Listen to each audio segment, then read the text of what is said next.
What is up, everybody? This is Adam. Welcome back to Fouled Out. Matt is going to be joining me in just a moment to do the 2024 My Guys podcast, our fourth annual. Always a really good, fun podcast.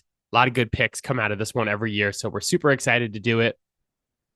I'm not going to talk too much on either side of the music here because there is a lot to get into today. It's already going to be a long podcast, but I do just want to say Kings beat the Warriors in the play-in last night. It's a win or go home situation against Steph Curry, which made me really nervous. And I think it's probably the best win for the Kings, probably since 2002 when they beat the Lakers in game 5 of a series they would end up losing. So super happy for them. I got a lot of playoff thoughts for the NBA. So I might record an extra podcast in the next week or so when the final playoff matchups are set. But not today, because today is all about the NFL draft and our My Guys for 2024. Before we get started, just want to remind you, you can reach out to us, fouledOutSports@gmail.com. Really appreciate you guys listening, and we would love to hear from you. We've had a couple good draft conversations with some fans reaching out to us through email. So keep those coming if you guys want to talk draft with me and Matt, or if you just want to chit chat about anything sports related or tell us why our My Guys are going to suck or they're going to be awesome. Reach out to us. We'd love to hear from you. So let's get Matt. Let's talk NFL draft. Let's go.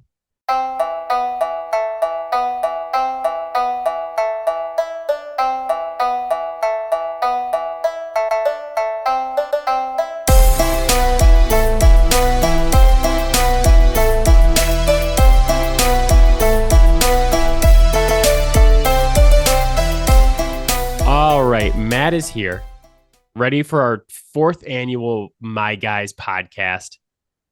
I feel like at this point, I don't have to explain the concept anymore. I feel like we could just jump into it. I was on the phone with my dad the other day and I started explaining it to him and he's like, I know what it is. I listened to the podcast. I've been listening for years. I think that the My Guys thing in general is just like it's a term that people know when we're going into draft analysis. So I won't dig too much into it, but Matt, how you doing, buddy? I'm alive and kicking. I'm here, ready to chomp at this bit.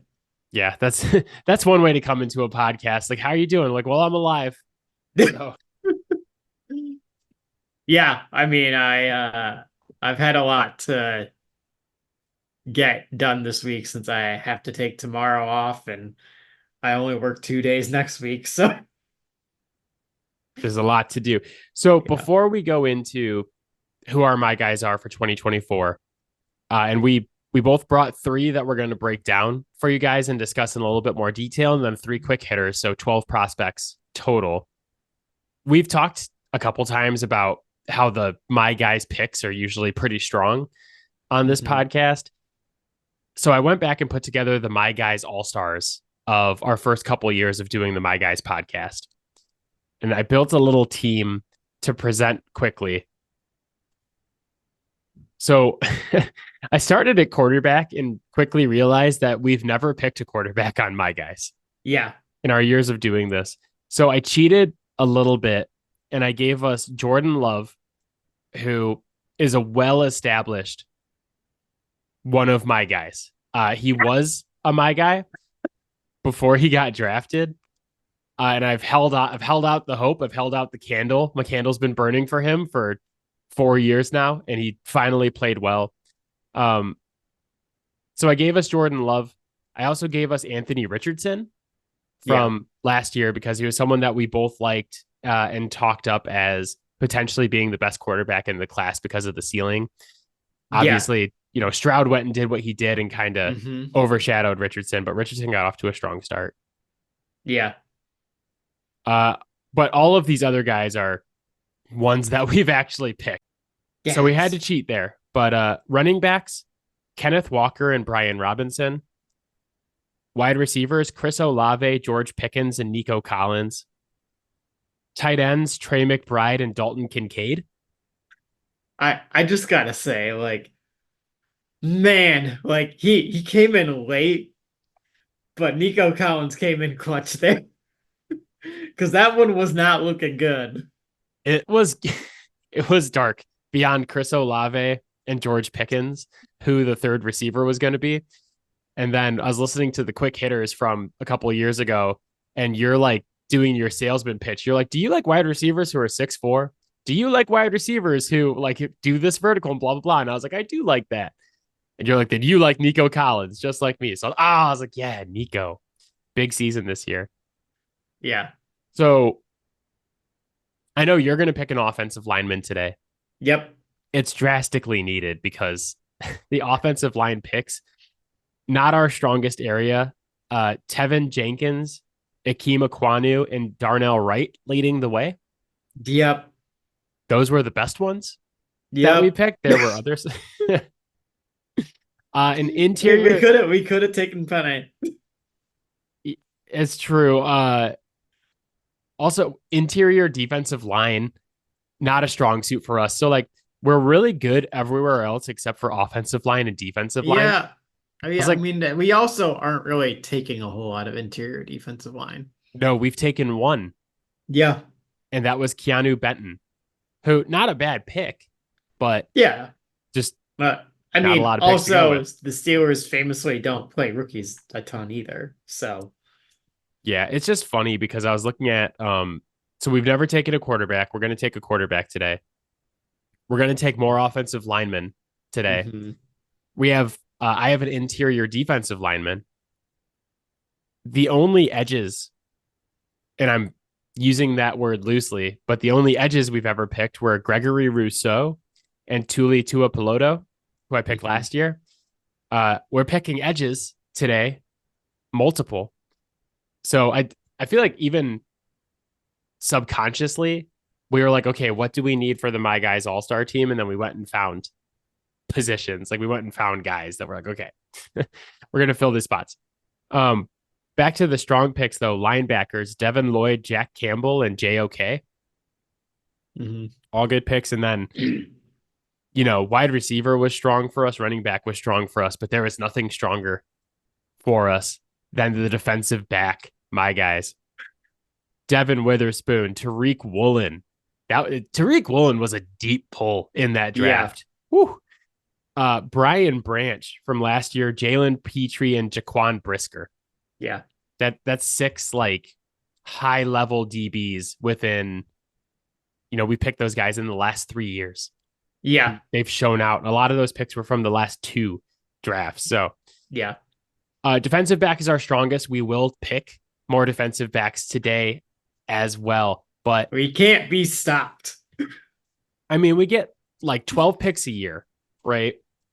And we do our best not to pick like, oh, like I picked Jamar Chase and Joe Burrow. Those are my guys in this draft. And I say we do our best to do that because I'm going to lead us off with our my guys. And Matt, I'm going to do exactly that. You've been pining for this guy for 3 years now. Before I announce my first my guy for 2024, I want to say I completely realize that this is basically cheating. I understand it. But like Matt said, this is someone who, since his very first college action, not even his first start, I've been saying that this guy is special and he's going to be the number 1 overall pick when he is eligible for the draft. You can go back 3 years ago and listen to me talk about him. I have never wavered from that stance in 3 years. And for years in the draft, I've been saying, oh, if only this guy was in here, he could be the number 1 pick. If only this guy was in here. My guy, number 1, quarterback from USC is Caleb Williams. He is going to be the number 1 pick in this draft. And we kind of tiptoed around talking about him last week when we were talking about all the other quarterbacks because we were saving him for this podcast. I remember watching Oklahoma versus Texas. In the game where Oklahoma had to pull Spencer Rattler, Caleb Williams comes in and leads Oklahoma to a comeback victory in the Red River rivalry. I want to call it the Red River Shootout because that was such a cooler name. It's a more appropriate name. Yeah, that was on Saturday. There's no defense in that conference. That was on a Saturday. I came into this podcast. I think we recorded like the following Tuesday or Wednesday. And I was like, Matt, I think I just witnessed my favorite quarterback ever. And we talked about, I was like, this guy's going to be the number one overall pick in whatever draft that he's eligible for. He was a freshman at the time, but he came out and just instantly was special. Caleb Williams is my favorite quarterback prospect I think I've ever evaluated. And I'm not going to sit here and tell you that he's cleaner and more refined than other quarterbacks who have come into the league. I'm not going to tell you that he's, day one going to have perfect footwork and all this other stuff. But I will tell you two things. One is that the arm talent is unreal. The ability to throw 65 yards in the air. He's got the touch, velocity. He has the ability to throw out of every different arm slot. He has that like Matt Stafford, ability to take a hit, throw it out of a weird arm slot, that whole thing.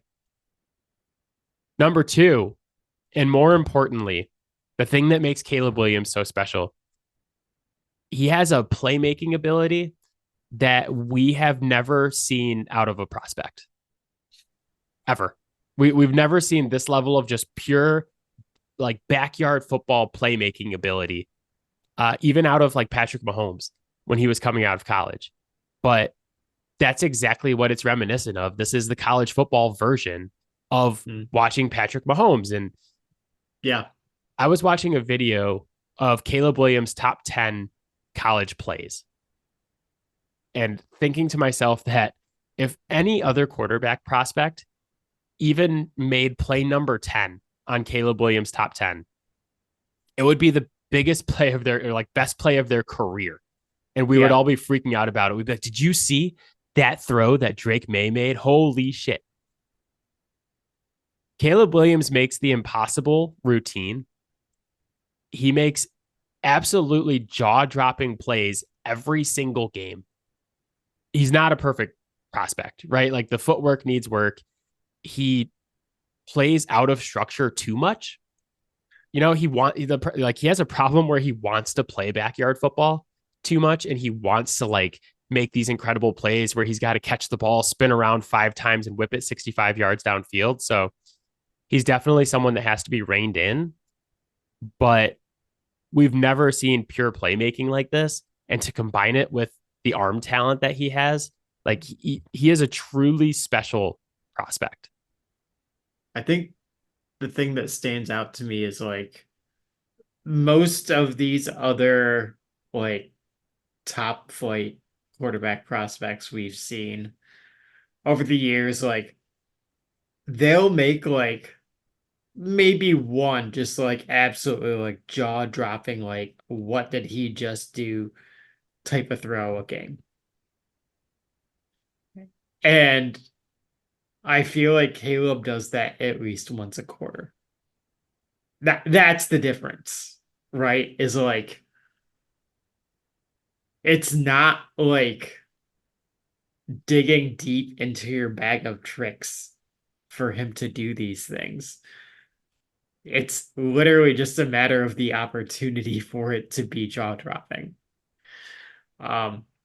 It does feel like when Steph Curry started doing kind of the like when Steph Curry started being Steph Curry and hitting these threes and like just hitting these shots that if anybody else hits a Steph Curry type shot, you're like, oh my God, that was amazing. With Steph Curry, it's just routine. And like he does that. Yeah. When Steph started shooting the 40 footers and no one else was doing it, like it just became like, all right, well, like that's how we have to guard him. When other people started doing it, like yeah, like it's part of their highlight reel, but like no one's actually guarding that. Yep. Yeah, it's Patrick Mahomes-esque.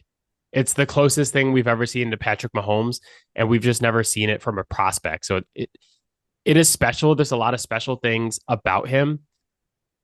The one thing I did want to mention is I've seen some people talk about him being a generational prospect. And I just think we've gotten to the point where we overuse the word generational when describing guys. Uh, I don't think he's a generational prospect. I think across sports, I have only seen two generational prospects in any major American professional sport, and it's LeBron James and Victor Wembanyama. When I think like pure, like truly generational guys, I think guys who no matter where they go, they're going to end up being top 10 in their sport. Nothing else matters. And like LeBron James was always going to be a truly incredible player. If you've watched Victor Wembanyama in the NBA this year, you know that he is already a truly incredible player and will be incredible basically no matter what. I I don't know if we can even really get someone who's generational in football because so much of football is situationally dependent. I could argue that Adrian Peterson was generational. I think there are guys you could make arguments for, like Yeah. Calvin Johnson was up there, Adrian Peterson, Peyton Manning, probably. Um, I left a guy off the list. Connor McDavid in hockey Yeah. is generational. Yeah. Yep. You could maybe argue Sidney Crosby, but Connor McDavid was like, this guy's going to be the best player in the entire world in a matter of years, and it doesn't matter who drafts him. What would a generational quarterback even be? Would be like someone who's ready to come in and be like a top 5 quarterback right away or within a couple of years. Like CJ Stroud might be that guy with what we saw him do last year, but he wasn't that guy as a prospect. And Yeah. I think you could argue that if the shoe was on the other foot and Stroud had gone to Carolina, it wouldn't have Yep. been the same for him. Exactly. So Yeah, for sure. I mean, like, as much credit as we can to CJ Stroud, but I mean, Frank Reich versus Bobby Slowick, like, yeah. I think right now, I think a lot of people would say that is a world of a difference.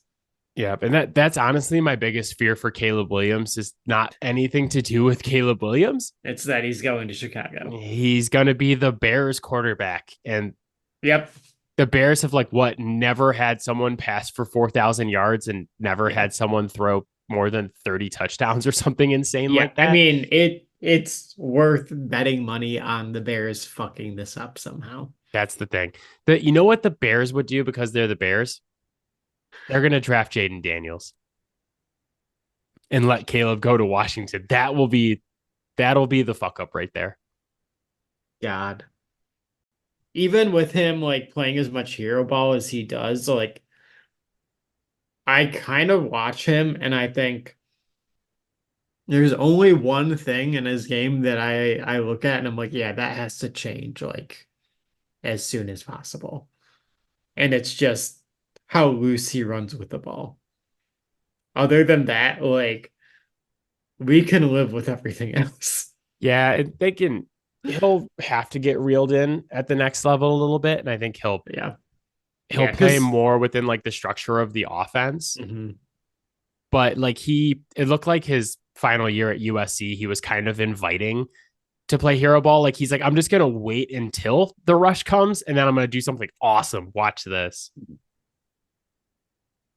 So I didn't want to spend too much time talking about Caleb because everybody knows who he is, right? I feel Yeah. like the rest of our guys on our list are maybe going to be new introductions to the listeners. So, uh, who is your first my guy? I mean, my first one is a guy that we kind of fell in love with very early in the college football season. And that is uh Jared Verse from Florida State, the edge rusher there. Quite frankly, like he was a early on in the season when they were like playing against their heavy hitters on their schedule. He was a one-man wrecking crew for them. each of these last 2 years, he's racked up 9 sacks.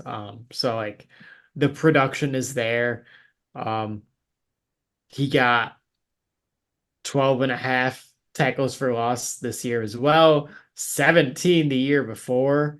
Um, and really what you're getting with him is an extremely athletic, twitchy, strong edge rusher that can bend around the edge, who also has a trick in his bag for whatever that offensive line throws against him. And he doesn't stick to this just like that one or two moves. Um, Most edge rushers that come out only have one or two moves, and they don't really like know what to do if those get shut down. But he knows what he's doing, and he's got tricks up his sleeve, and he's not just going to like keep trying the same thing if one move isn't working. Like when you watch tape of him too, you can see like he's changing his approach based on like what he sees that tackle is like lined up to do. He's going to come in and be an effective starter day one. Um, I don't know how quickly the sacks will come. I mean, we saw how long it took for Aiden Hutchinson, who was a pretty damn clean prospect. Uh, but they will come. My only complaint with him is that he's not like super great against the run, but I don't think that's like due to physical capacity. I think that's a discipline issue that probably comes from how he was coached. He was probably coached as like, hey, we need you to go get the passer, and like that's your thing. In the NFL, that's not going to work. It's kind of funny because I have kind of a similar story with Jared Verse that I have with Caleb Williams. Yeah. I was watching the FSU LSU game at the beginning of the season, and I turned on my TV and I instantly saw Jared Verse on FSU's first defensive possession. I was like, who is this? This huge guy on the end of the line of scrimmage, because he's a pretty big dude. And I was like, all right, he's gonna kind of like power rush. Like, because at the beginning of the season, if you remember back, he was not like a considered a high first round pick. No. So I was like, okay, he's probably going to be like a power rusher. He's a big dude. He's going to set the edge. The play starts. Jaden Daniels drops back. I'm watching Verse the whole time. And the offensive lineman looks like he's getting ready for like a bull rush. And Verse pulls out this like finesse swim move. And I was like, oh shit. And I started texting Matt right away. I was like, dude, who the fuck is this guy? I was like, this is our guy. I was like, you got to turn this game on. This is amazing. And ever since then, we talked about Jared Verse, not so much on the podcast, but like in our text thread all season, that this dude, he just looks different and he's got a bag, especially for a dude that big. Well, and like for me, it's like, okay, yeah, it's great. Like he's got the moves, like he's gonna be effective, right? He's got the size, he's not gonna get bullied. Sure, that's great. It's explosive, cool. Like we've seen lots of guys that do that. He's got all that, and he's got the bend. The bend is the thing that like I just feel like it's so rare. Or like guys have it, but they're little, right? I mean, he's showing up at 250 pounds, which isn't like the biggest in the NFL, but it's not small. It's like Darius Robinson in this draft. That's like he's sitting at about like 290. He's not that big, but like he is big enough that with adequate coaching, like he can set your edge. But as a pass rusher, like he is the most complete package to me in terms of like athletic upside, the bend, the bag, and just like history of production there. There's really only like two other guys that I think are even like really trailing him to like be in sight. Yeah, it's not a great edge rusher class for No. sure. So there's going to be a little bit of a premium on Jared Verse, especially at the top, because if you want to get an edge rusher, like that's going to be your dude. Mm-hmm. And the other guys are going to be, we're going to talk about another one I like later, but it's a lot of coaching needed for Yep. a lot of these guys. So my guy is someone who I'll be interested to get your take on this because I don't know if he was on your radar before this, but I feel like he's someone who should be. Tyler Nubin, the safety out of Minnesota. Yeah. The reason that I think you would really like him is because his player comp at the next level is Kirby Joseph. Yeah. He's a super physical safety, uh, probably someone that people are going to know a lot less than my first guy, Mm-hmm. Caleb Williams. Just a smidge. Yeah, just a little bit. He's going to be a day two guy, especially because he is a safety. Mm-hmm. The rumor is he's a round two guy. He could be a round three because of the way NFL does positional value. But this guy is the Adam Fowler prospect special. What I mean by that is his weakness is that he's not a super athlete. He doesn't have the top end elite athleticism that's really going to raise his ceiling. But his strengths are that he is hyper productive and he has the best instincts of any safety in this class. And this is like the classic thing I say all the time is we overlook dudes who just know how to play football for dudes who are super athletic and are not as talented.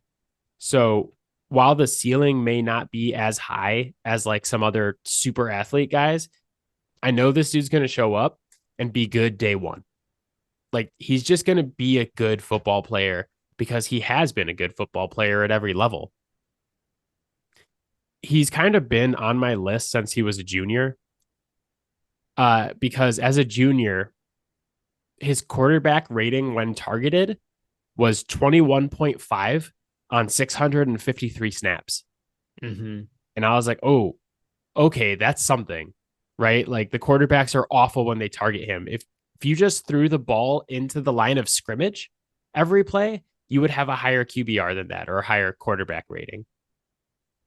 As a senior, the quarterback rating when targeted went up to 41.3 on 569 snaps. But then he comes back for a fifth year, and the QB rating when targeted goes down to 17.5 on 768 snaps. This guy set Minnesota's career record for most interceptions with 13 to go with 11 pass breakups. He was first team All Big Ten. He's a second team All American out of Minnesota. This dude just like knows how to fucking play ball. Yep. And he's super physical both in coverage and in the run game. And it's like you watch him and I'm like, yeah, this is Kirby Joseph. I've watched a lot of Kirby Joseph with the Lions. Yeah. I think the only place I'd push back there is I think he will probably lack like the range as a deep safety that Kirby has. There's been a significant increase in the utilization of two deep safety sets on defense. And like the reality is that he doesn't necessarily have to play deep middle and like have that deep third that's really more than a third. When you're really asking that's like really what you're asking out of the safety in that situation. But in order for him to be like a significant asset, because you can use him in run defense, which is super important on first and second down. There's a reason why teams are starting to pay good money for good nickels, and it's because they can play the run defense so that they can play, pass, and run at the same time. Because the second you put that third linebacker on the field, like you've already lost. Yeah, that Tyler Nubin is very versatile. He's got a little of that like Jalen Petrie, like when he plays closer to the line of scrimmage, he's a little bit more impactful. There's an element to this that who Jamal Adams, right? Like I think he's a perfect example of this. Like with some examples notwithstanding, you want your better defensive players closer to the line of scrimmage because they're closer to the ball, which means they can make more plays on the ball. The moment that like Jamal Adams started getting pushed further and further from the line of scrimmage, that was when his game started to fall apart. He played a lot in the box early in his career. This is the knock on Nubin too. You kind of mentioned this, but when he plays deep safety, he's a lot better at coming forward than he is at going backwards. Yeah. That makes sense. Like he's really good, very instinctual, and really good at reading offenses and able to come up and make a play on the ball. Yeah. But he can get beat deep because he doesn't have that elite athleticism. And like that doesn't necessarily have to be like the nail in the coffin for him, because he doesn't necessarily have to play deep middle, but he could be super effective at like playing that robber zone or the rat in the hole, like because he can utilize that intelligence that he has in film study to kind of anticipate what's coming. Like that can be a weapon that the defense uses against the quarterback. Yeah, I'm going to say the same thing about him that I said about Jalen Petrie, who was also my guy a couple of years ago. It's going to be dependent on how the team that drafts him uses him. So if you like take him and you're like, hey, you're going to play the Ed Reed, like deep safety center fielder kind of position, then you're fucking it up. And it's your own fault if he doesn't produce. Like this is the same thing we said with Isaiah Simmons when he got drafted out of Clemson. It's like, he's so versatile, can do so many things, but then the Cardinals are like, you're going to do this one thing. And that's why he was a bust. And I think Nubin will be very successful because he can play so many different roles. Yeah. But you got to let him play all those roles. You got to let him do different things and play near the line of scrimmage and play like a little center field. And like you said, like little rat in the hole, little like quarters coverage, little this, little that. Right. Well, I mean, like, so we said about JOK, right? Like we were very clear that like you can't make him a Mike and then expect him to like be just like he's good at certain things, have him do those things. I think Edgerrin Cooper is another one of those guys. He's been in interviews, he has also been open. Like feel like I am best at playing Will, right? Don't make these guys do things that they weren't showing that they were good at doing. It's the old college. It's the old Bill Belichick classic is like, don't tell me what a guy can't do. Yeah. Tell me what he can do, and I will put him in a position to succeed. Yeah. The last thing I wanted to say about Nubin is that he was the captain of the Minnesota defense. Minnesota defense that was really good the last couple of years. It's kind of been an underrated thing about Minnesota is that the defense has been good. And that by all accounts, everybody who's interviewed him and all of his former coaches, including former Western Michigan Broncos coach PJ Fleck, have said that he's an absolute leader on and off the field. And they're like, this dude's a dude. Like all his coaches love him. Everybody that's interviewed him, the scouts and all the coaches and stuff in the NFL are like, oh yeah, like this dude's got it. So I'm very comfortable putting my stamp on him. Who is your second my guy? So we talked about him last week a little bit. Jackson Powers Johnson, interior offensive lineman from the Oregon Ducks. The Quack Attack. Yes. This is our love for the Hog Mollies. We need him. We need this guy to be good so that next year when we come back on our all my guys team, we can throw him in an offensive line. Yeah, well, it might. I mean, depending on where he goes, it could be a couple years before that pays off. If he ends up in Detroit, then he's kind of being stashed, but that's what I'm praying for. Uh, this dude is just a fucking dude. Like he Analysis done. Just a yeah, fucking like dude. what more do you need? No, he like yes, offensive linemen are physical, but like through the lens of like offensive linemen, this dude is physical.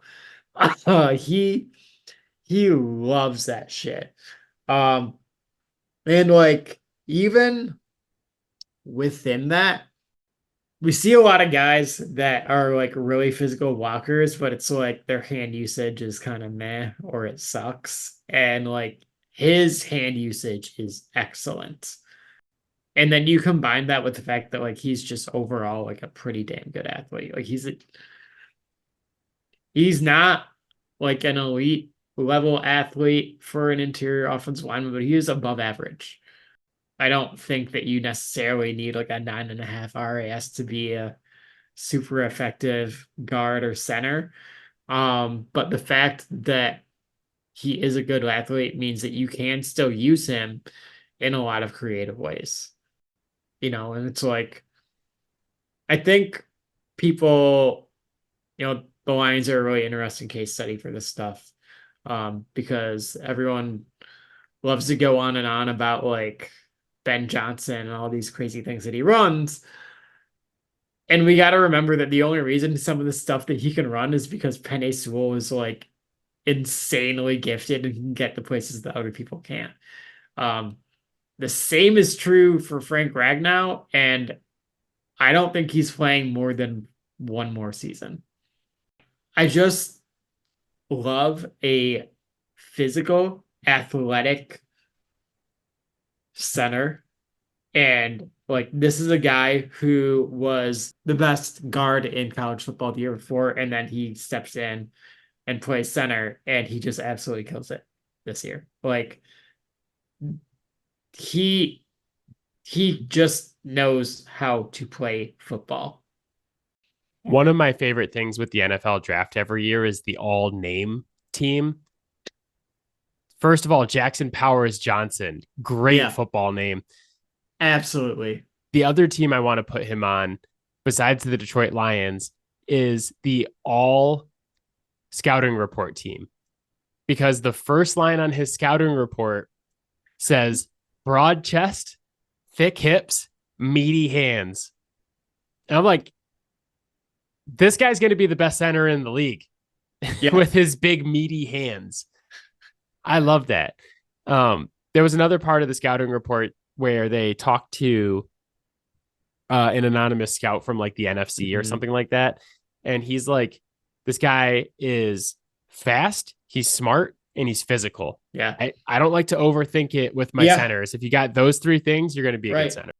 Again, last year he played guard, right? Okay, well, he steps in at center and he's making all the calls immediately. How is someone able to do that?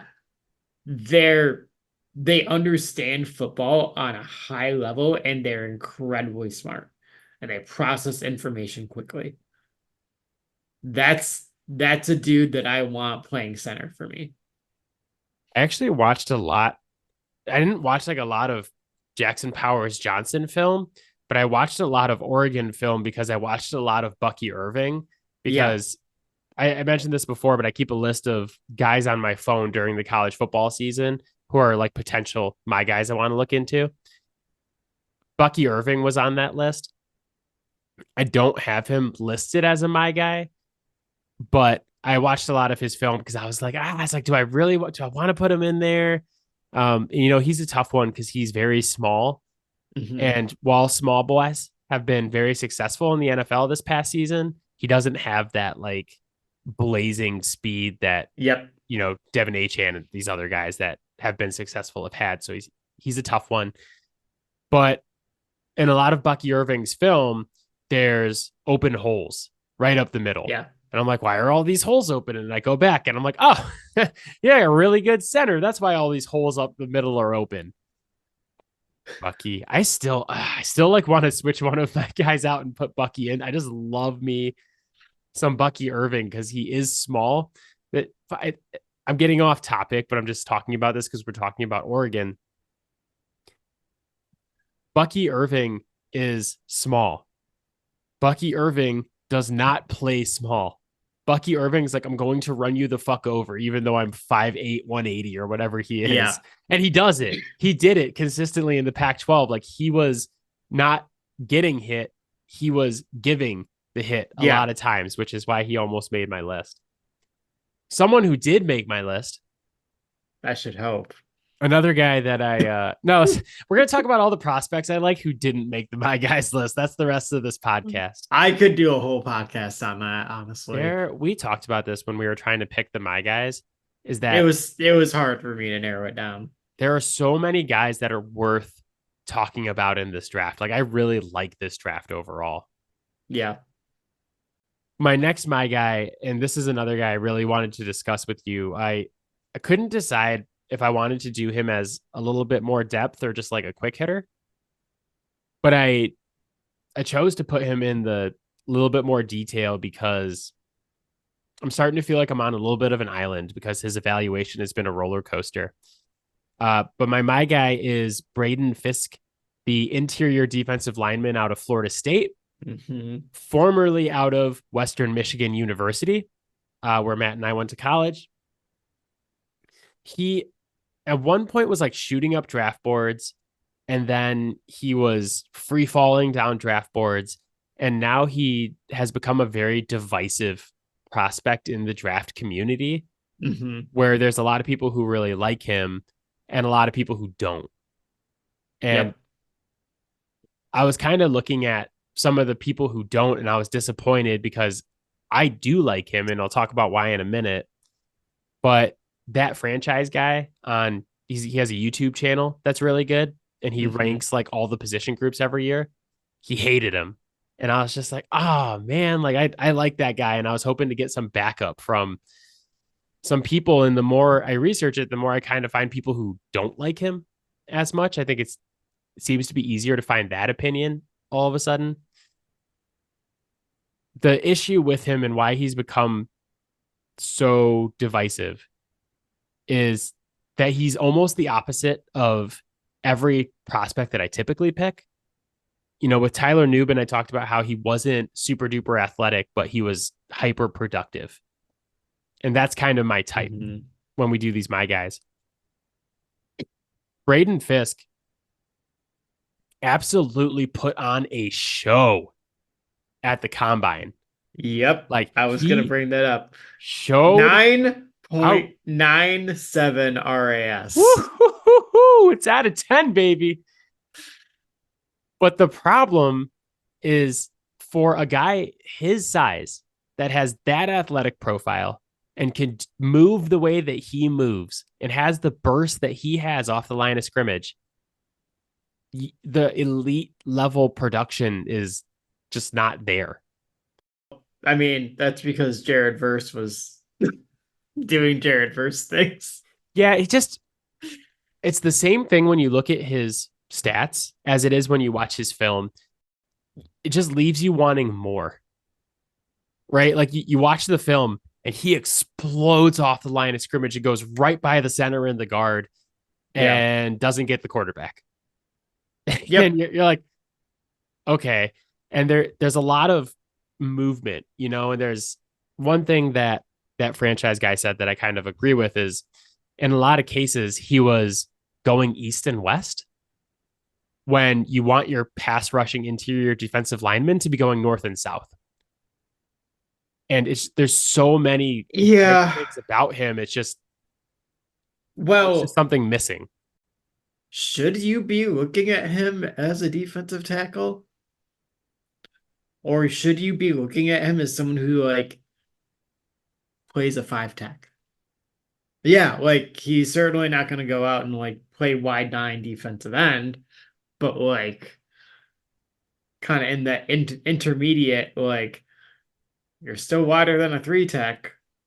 but you're playing inside of where a defensive end would normally play. Yeah, it's like that I three think, like a 3-4 end. yeah, yeah, a lot of that. And like I think that's the space where like he would probably excel. However, like you did mention something that like I don't think it's so concerning that he's not gonna like have an NFL career, but like if you get there, you got to finish. You get your hands on the quarterback, you got to get him down. You get your hands on the running back, you got to get him down or hold him up until help arrives. I mean, who knows? Maybe all the years at Western Michigan slowed that development. Because God, we know how bad that defense was. Oh, you gotta remember that he was under I don't know why I'm blanking on his name, the coach that I despise. Tim Yeah, Lester. Tim He Lester. was a Tim Lester guy. God damn it, Tim. Oh, I hate Tim Lester. I hate him so much I tried to block his name out of my mind. But one of the main concerns I saw with Fiske too, and I know I'm talking about more about the concerns than I am about the strengths, and Yeah, you're not really selling your pick here. oh, I'm not done yet. But one of the concerns about him is that like he is a little small for like a interior defensive lineman, defensive tackle. Small boy. He's 6'4", 292, which does not sound small to normal people, but for a defensive tackle, like interior defensive lineman, it's a little small. And they talked about like, can he drop anchor in the run game and really like hold his ground against offensive linemen? And that's where I think kind of picking outside just a little bit might be the right move. Might make sense. But so these are all the concerns. Mm-hmm. But like I said, he put on a goddamn show at the combine. And I want to talk to you about another undersized interior defensive lineman who also put on a show at the combine. You might know him. He recently retired. His name is I knew where this was going. His name is Aaron Donald. If you compare their combine stats, Donald ran a 4.68, Fiske ran a 4.78. The 10-yard split, Donald was 163, Fiske was 168. Vertical, Donald was 32, Fiske was 33.5. The broad jump, Donald was 9.8, Fiske was 9.9. 20-yard shuttle, Donald was 4.39, Fiske was 4.37. Bench, Donald was 35 reps, Fiske was 26. Aaron Donald, 6'1", 285, Fiske, 6'4", 292. Donald was more compact and obviously stronger, but you heard it right. Some of Fiske's numbers at the combine were better. Yeah. Some of the explosive stuff, like the broad jump and the 20-yard shuttle, he had better numbers than Aaron Donald. Where the comparison completely ends is that production. Aaron Donald had finishes. Calling it elite level college production is insulting Aaron Donald. Aaron Donald had 28 and a half tackles for a loss as a senior. Yeah. That's in 1 year. Yeah. It's 66 and a half for his career. So I'm not saying he's Aaron Donald, obviously. I'm just saying that when you have that level of explosiveness and get off as an interior defensive lineman, and you can, like we always talk about, one of the most dangerous ways to get pressure on a quarterback is right up the middle. Yep. And whether it's, playing right on the center or playing, like you said, like a little bit kind of off, I think that he is going to have that ability to create instant pressure right up the middle, right in the quarterback's face. And that's why he's my guy. That's why I like him, because I think the floor is like rotational pass rusher who gets pressure up the middle. And I think the ceiling is extremely high because of the athleticism he has. And a lot of these things, like going east and west instead of going north and south, like with better NFL coaching and not Tim Lester, you could see a lot of development there, right? Like he can add moves, he can add things that will help him get in there even faster and potentially help him finish. through some of these rushes. So it's the very specific thing that makes him a my guy is this interior defensive lineman explosiveness that you do not see from interior defensive line prospects ever. Like this was one of the best RAS scores that we've seen from one of these guys in a long time, 9.97. Balling out.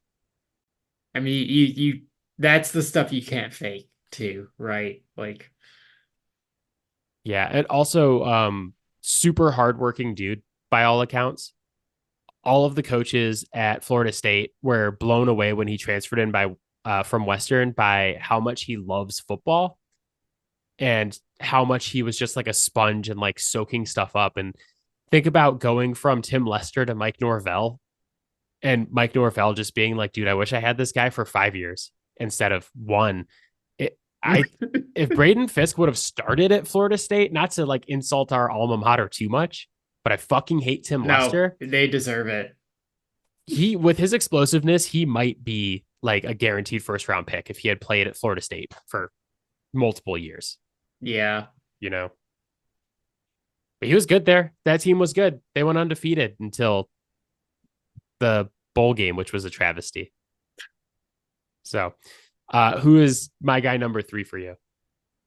I originally thought, okay, maybe this is a little homerish, but Oh, you I know, I have the true homer pick coming up. but the more I dug into it and kind of like read the reports of like how the NFL starts to has been feeling about this player, it's a good call. I'm going with Mike Sandristil, uh, who is going to be a nickel in the NFL out of Michigan. Mind you, he only started playing defense like 1 season ago. He's been playing defense for 2 years. You could make an argument that he was the defense's best player this season. Like he was incredible. He played wide receiver before, and it really showed with the ball skills. He came down with 6 interceptions this year. Uh, and I mean, like on top of that, he knocked down 6 more. Um, like that's huge. He is very active in coming up in the run game. He's extremely competitive. And you just kind of saw this year that he's kind of always where he needs to be. And I think too, when we've talked about these DBs in the past years that turn out to be pretty damn good, that's always like the common through line is that like they know where they need to be. By all reports from the interviews that he's done during this draft process, it's like that shows in the interviews that he does. Um, not just like in like being able to diagnose film and all that stuff, but also like just the way he talks about football and like being able to show or talk about like the homework that you are doing to get ready for games. This dude is smart and he's a good athlete. He's not like necessarily, he's not Tariq Woolen, right? But he's more than good enough, and we gotta like keep in mind like he's playing that nickel position. Um, the job is to defend the run, which he does pretty damn well. Take away that slot receiver with a two-way go. And honestly, there's not a whole lot of guys in this draft class that are as good at that as he is. And they're all gonna go in that like late first to mid second round range. Yeah, first of all, nobody is Tariq Woolen. I Yeah. Tariq Woolen, I think, was my guy pick that I've ever had because Yeah. he was so raw, but I was just like, That was a oh deep God, he's cut. such a fucking well, he was just such a monster. He's huge and he put on a show at the combine. Like that was the justification for that pick, is I was like, listen, this Yeah. guy may be absolutely nothing, but if he puts it Yeah. together and he put like the thing that was crazy about him was he put it together year one and it was Yeah. like awesome. He had like Well, 5 interceptions and 5 fumble recoveries or I something. mean, Pete Carroll got his Mm. hands on him, and like I Pete Carroll and Nick Saban are like two of the best DB coaches of all time. The thing that will And never, people don't think about them that way. They think about them as head coaches, but like nah, like that is why they got to be a head coach. yeah, and we'll talk about Seattle more as the season gets closer, but they now have Witherspoon, Tariq Woolen, and they're getting coached by Mike McDonald this year. And Yeah. there's, oh God, that's gonna be fun. That's a fucking no-fly zone if I've ever heard of one. Oof. I'll never get why they weren't better last year in the pass defense. It's confusing me. They had some, I think, probably schematic and talent issues combined there. It's Jamal not, Adams, yeah. you take the deep third. Yeah. We're gonna let Jamal Adams take away the back half, and you guys play in the front half. Yeah. What? Mike Sandristil, I think, was another guy that I asked you during the year. I was like, where is this guy going in the draft? Because I was watching a lot of Michigan, and I was like, I like that dude. Where's number 0? So Yep. you know he's a dog. That's really all you need to know. He a dog. Uh, I think the big question with him is, can small boy season transfer over to the defensive side of the ball next year? Hmm. Because he's a bit small. He's 5'9", 182. For sure. If you're gonna play nickel in the NFL, you talked about it earlier, is you got to be really good in the run game, Yep. very physical. And there were some questions about that in his scouting report, about with his size, is he going to be able to do that at the next level? Because he Hmm. certainly did it in college, right? Like he played Yeah. well against the run in college. So I think that's the question with him, is how is he going to hold up in the run game and against some like bigger slots in the NFL? But I mean, where's number 0? What else am I supposed to say about that? You know, I Yeah. love guys that wear number 0. I also like take issue with people downgrading players for like things that aren't on film, right? It's like, oh, well, like maybe he won't be able to do that in the NFL, but he's clearly doing it in college. So, like, because he's doing it in college and not in the NFL, I'm gonna down. Like, what? Like, I think it's like fair to some degree to project and be like, okay, he's doing that in the yeah, NFL, but is that going to carry over? Or he's doing it in college, but will it carry over to the NFL? But yeah, I don't think you can look at him and be like, well, he can't play against the run, because we have all this film of him right. playing against the run.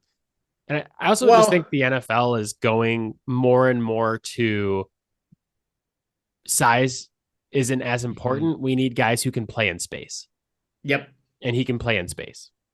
I think we learned that lesson with Tank Dell and Achan and Keaton Mitchell and all the small boys offensively, at Yeah, least. and I think it's very different than like, okay, like small guy, he never plays on the line, like yeah, then like there's concerns about that issue there, right? That makes sense. Um, This is going to be my but favorite subplot of the NFL next season, yeah. is that there's going to be these small ball weapons on offense, and the only way to stop them will be to have your own small ball weapon on defense, and it's going to Yeah. be small ball on small ball crime. Yeah, but when it's just like, oh, well, maybe it won't translate, and it's like, well, the whole reason this is even working in college is because they're well coached and they know how to like take advantage of the attributes that they have, right? Use your athleticism. Also, you're small. Okay, use leverage. Get low. They do that. I'm just happy I got to say small boy on small boy crime on a podcast. That's a new shirt. Um, yeah, well, I think that's the thing is like if you're an NFL scout, you're the one that's supposed to be able to tell me if this is going to project to the NFL or not, right? Like you got to go Yeah, into the room and be like, yeah, like these are the things about him playing in the run game that will work at the next level, right? Don't just tell yeah, me like, yeah, we don't really know. Fucking fired if that's your answer. Um, all right, quick hitters. We'll go back and forth. It's funny in the longer the podcast goes on, time wise, the better the quality gets, both from the audio perspective and from the content perspective. And I was just listening to us back like 4 years ago, and we were like, okay, you do all three of yours, and we won't talk about them, and then I'll do all three of mine, and then we'll sign off. It's like, okay. So quick-ish hitters. yeah. We'll go back and forth. My first one is Ricky Pearsall, the wide receiver from Florida. Fuck yeah. I like to call him the advanced stats god. You know, sometimes I get too lost in the sauce with the advanced stats on these things. Went back and listened to my breakdown of Rashad Bateman a couple of years ago. That was like 20 minutes long, where I was like, all these advanced stats say he's going to be great. But Ricky Pearsall, success rate versus man coverage, 75.8. Success rate versus zone coverage, 82.2. Success rate versus press, 67.7%.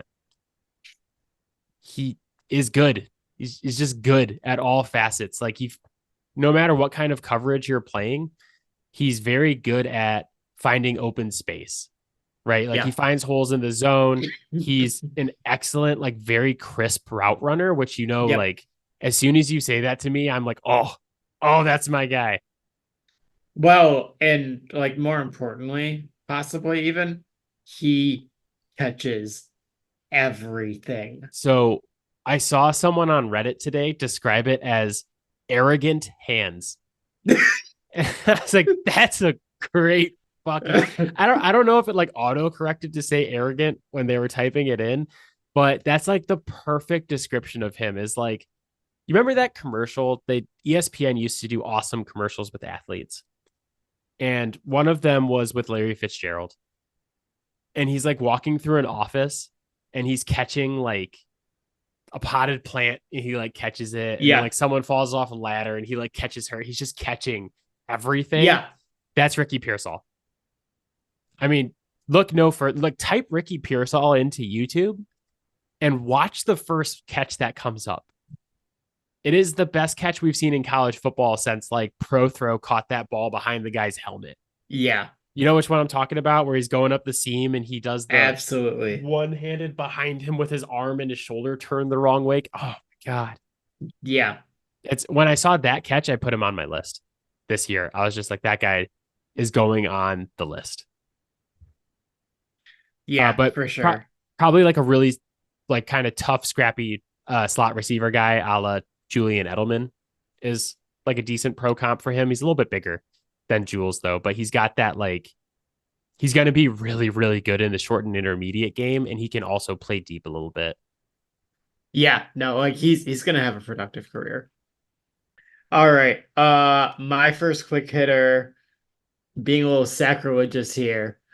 I'm going with Quinyon Mitchell, the cornerback out of Toledo, our rival at Western Michigan. Rival team that beats the team shit that out of beats us our ass every year, except for the one year we were undefeated. I feel like Toledo's Yeah. beaten us every single year. Yeah, our bully there. Yeah, that's fair. probably more accurate.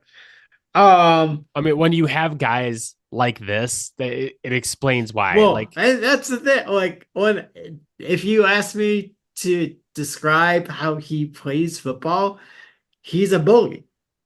Like, he plays super physical. Like, this is a man corner. Like, he wants to play physical. He's a Uh, man. but like I also just really love that he is really instinctive and seems to understand route concepts and is able to kind of jump routes uh as needed. Uh some would say that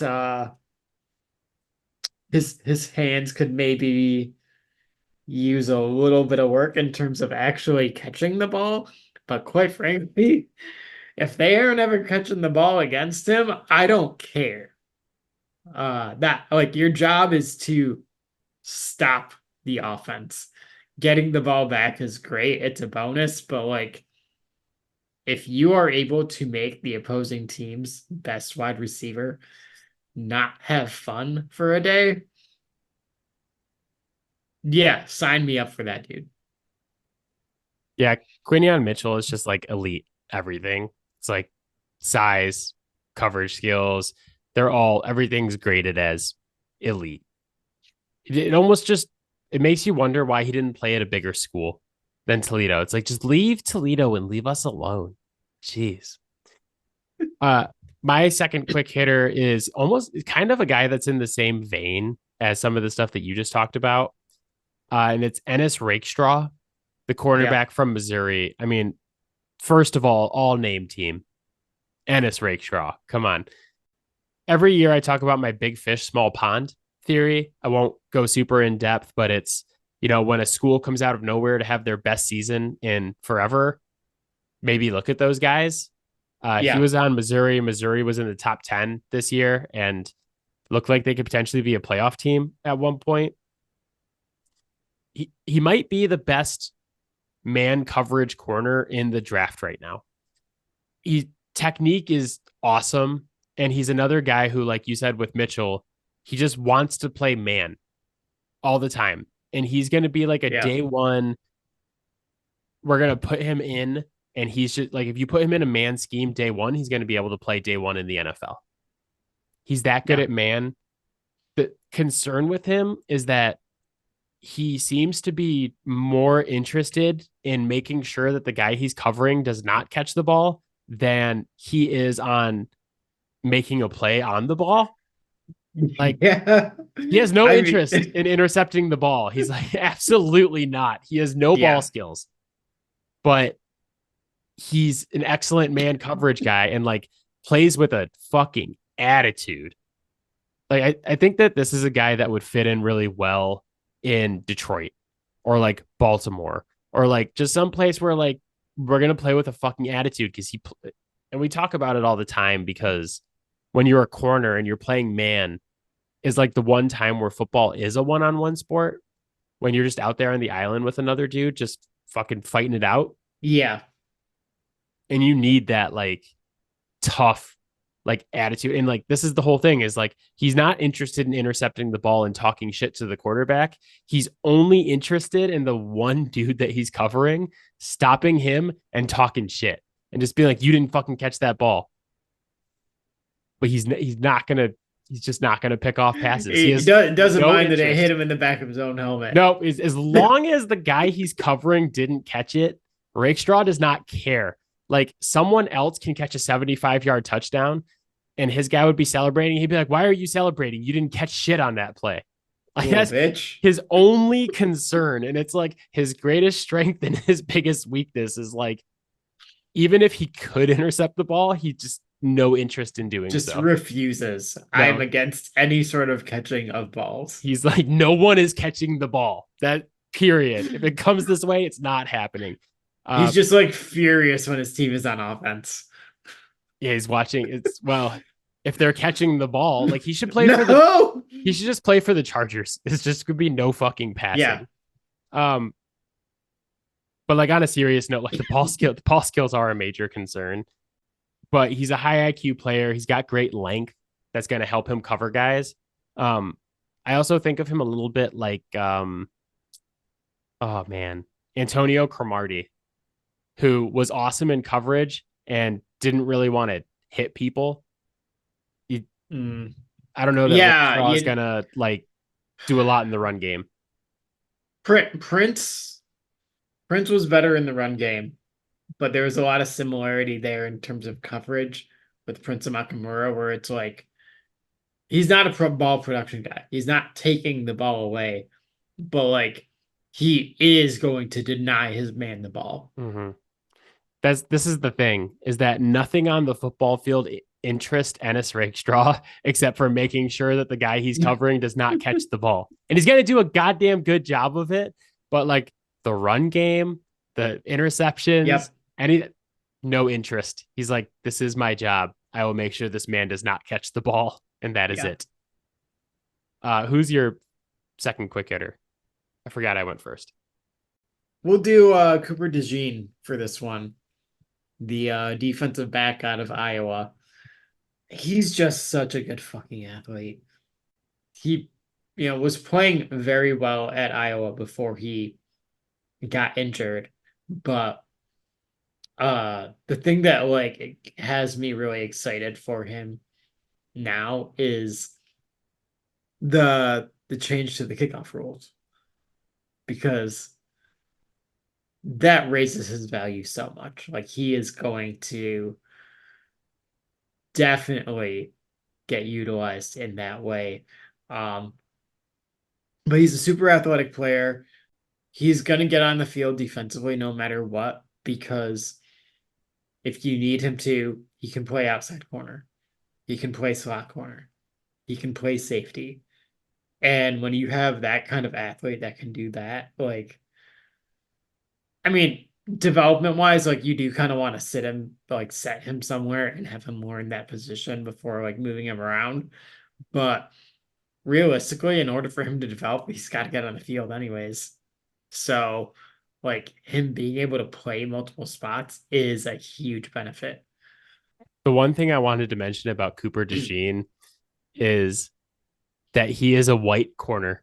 Yep. And that if he starts a game at corner in the NFL, he will be the first white man to start a game at cornerback since 2003. Yeah. It will have been 21 years since a white guy started at and started at any corner. 21 years. I think it's going to be a little bit jarring to see that, especially if he plays outside corner.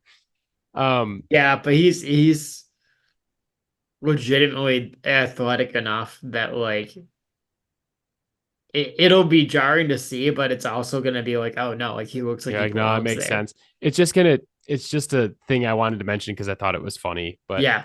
My last quick hitter is Marshawn Nealand, the edge from Western Michigan University. You have to know that if there is a day two guy from Western Michigan University, that he will be mentioned on the My Guys podcast at this point. It's not even if I didn't think he was going to potentially be good, I'd just be like, this is my guy. He's from Western. He's a high pick. He's a big athletic end. His biggest asset is also his greatest weakness. And that is that it's a theme for you. He has no moves. There are no pass rush moves. It's all bull rush all the time. But he had a 9.54 RAS score. And his athletic profile suggests that he can be developed at the next level. It's just going to take some coaching, right? It's going to take some time. He's a guy that's going to take a couple of years. But the thing I thought was so funny about him on tape is that it's like it is all bull rush all the time, except for the few occasions where he does pull out a move. The whoever he's going against, like the tackle is like so ready to get hit with a bull rush that when he pulls a move, he makes people look like idiots. I'm like, we need more of this, because if he can start using he has a really good bull rush. Like that's what he's good at. And he has some bull rush moves that he's good at. And if he can set up counter finesse moves off of the bull rush, I think that he actually is someone who could be incredibly dangerous at the next level. Because even with Jared Verse in this draft, he has the number one athleticism score both through RAS and through NFL.com of any end in this draft. He's a guy who definitely needs some work. But like when you talk about all that athletic potential, it again comes back to like God, like wasting 3 years of his college career with Tim Lester. Mm. Like, But this is like a true ball of clay guy yeah. where if he goes like somewhere shitty, then I'm not going to be excited about him. But like if he goes to Seattle and works with McDonald or like, Hmm. the Ravens or the Lions or like someone who's going to teach him, Yeah. and have guys to learn from, like, say he like went to the Lions and like was learning from that coaching staff and Aiden Hutchinson. I would be like, dude, give this guy like 2 to 3 years and he's about to be a fucking monster. If he Yeah. goes somewhere crappy, like, let's say he goes to like Carolina, I'm just gonna be like, oh well, okay, I could scratch that one off. Like he's no. Uh Yeah. all right. Who is your final my guy? Bring us home, Matt. All right. So, I mentioned that there are a couple of other edge rushers that I think are really good in this draft. I am going with Mo Kamara. Again, is just another one of those guys that has that combination of the production, the athleticism, the the bend, which sure we can say is part of the athleticism. But like he's so good. And then when you watch his tape, like as much as I like love Jared versus bag, like Mo Kamara's got a deeper bag. This dude chains moves together like he's been like that's the only class that he's been taking for all these years. Like he you can tell from watching him play that like this is a dude who takes his craft seriously and is consistently getting better because like he just refuses to accept that like what he did was good enough. I've seen interviews with him where he talks about like uh how much he works at the bend that he has. Um like that's the kind of guy that I am confident like yeah, this shit is going to translate and it's probably going to translate sooner than later. It's funny that we started off by saying it's not that great of an edge class and proceeded to pick three edges and Braden Fiske, who could be like a big edge eventually. But Yeah.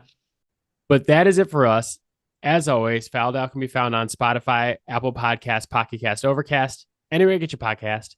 You can hit us up on Gmail, fouledoutsports@gmail.com. You can find our videos on TikTok at Fouled Out Sports Podcast. It's a long name, but you can't miss it.